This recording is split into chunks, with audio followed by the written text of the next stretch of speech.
ഞങ്ങളെ മോളെ വീട്ടിലോട്ട് മേളിലോട്ട് കൊച്ചുങ്ങളെ എടുത്തുകൊണ്ട് പോയിക്കുക. സാധനങ്ങളെല്ലാം വെള്ളത്തിനകത്താണ്. ഉടുത്ത് മാറാൻ മുണ്ടും തുണിയും പോലും എല്ലാം വെള്ളത്തിലാണ്. ആ പരുവത്തിലായി കിടക്കുക.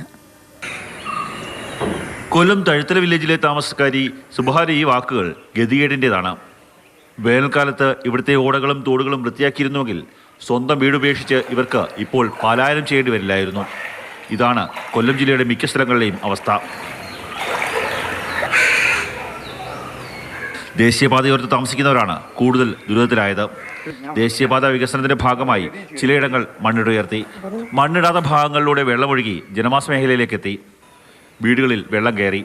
നാഷണൽ ഹൈവേയുടെ വികസനവുമായി ബന്ധപ്പെട്ട് സർവീസ് റോഡിൻ്റെ 2 ഭാഗവും ഓട നിർമ്മിക്കുകയും നാഷണൽ ഹൈവേയുടെ പഴയ റോഡിനോട് ചേർന്നുള്ള സ്ഥലത്ത് ഓട നിർമ്മിക്കാതിരിക്കുകയും ചെയ്തതിൻ്റെ ഫലമായിട്ടാണ് ഇത്രയും വെള്ളം ഈ ഭാഗത്തുണ്ടായത്. ചരിത്രത്തിൽ ആദ്യമായിട്ടാണ് ഇത്രയും വലിയ വെള്ളപ്പൊക്കം ഈ ഭാഗത്തുണ്ടാവുന്നത്.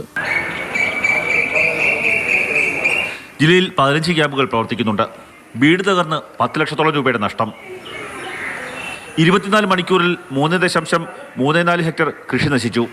8.39 ലക്ഷം രൂപയുടെ നഷ്ടം. 72 കർഷകർക്കാണ് ഉപജീവനമാർഗം നഷ്ടമായത്. മാതൃഭൂമി ന്യൂസ്, കൊല്ലം.